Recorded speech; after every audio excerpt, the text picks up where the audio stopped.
ఏంటి తాగే వచ్చానే, తాగే వచ్చాను.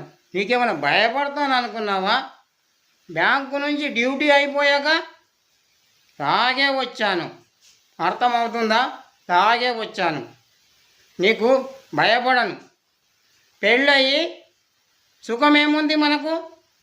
ఫస్ట్ నైట్లో టార్చర్ పెట్టావు, సెకండ్ నైట్లో కూడా టార్చర్ పెట్టావు, థర్డ్ నైట్లో ఈరోజు కూడా టార్చర్ పెడుతున్నావు. అర్థమవుతుందా? ఇక జీవితాంతం టార్చరే పెడుతున్నావు. నీ అబ్బా నాకు ₹1,00,00,000 కట్నం ఇచ్చాడు, కానీ ఏం లాభం? నా అబ్బా ₹1,00,00,000 తీసుకొని నాకు ₹1 కూడా ఇవ్వలేదు. ₹1 కూడా నాకు ఇవ్వలేదు.